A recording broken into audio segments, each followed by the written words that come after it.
I agree with you, a disgusting fascist organization. They're called the State of Israel. Gaza is illegally not even any longer occupied territory. Gaza has been illegally annexed by Israel according to international law. But we'll leave that aside and let's turn to the facts.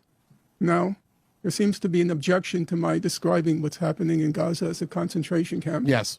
And there seems to be an objection because I'm not giving enough agency to the people of Gaza.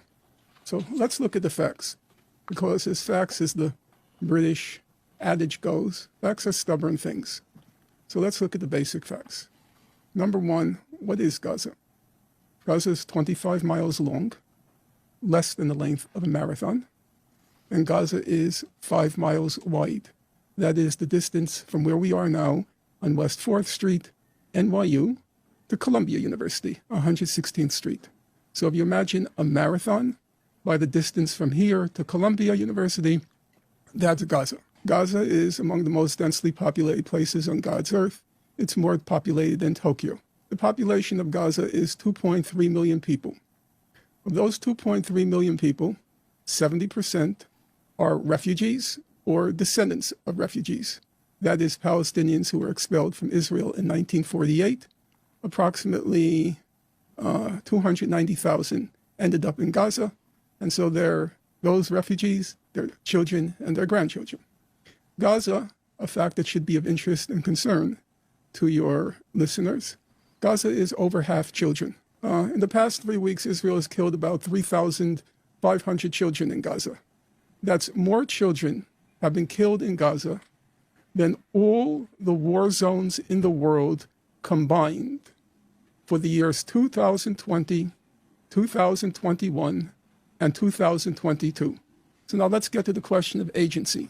Nothing can go into Gaza and nothing can leave Gaza without Israel's permission. No one can go into Gaza and no one can leave Gaza without Israel's permission.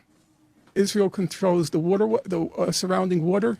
Israel controls the airspace. 50% of the population is unemployed. 60% of the young people are unemployed. Half the population in Gaza is classified by international humanitarian organizations as suffering from, quote, extreme food insecurity. Now, people like to talk about Hamas. We talk about Hamas as this kind of, I guess it was called fascist organization. Hamas, the people who burst through the gates of Gaza, they were overwhelmingly about 20, 21, 22 years old. That means they were born into the concentration camp. They had never seen anything else. And there was no prospect of ever seeing anything else. What was the surprise that people who were born into a concentration camp, half of whom have never seen a full meal in their lives? I'm saying that these young men should be consumed by rage and fury, not just at their own lives having been destroyed, but those periodic operations. In Operation Cast Lead, Israel killed 1,400 people, 350 of them children.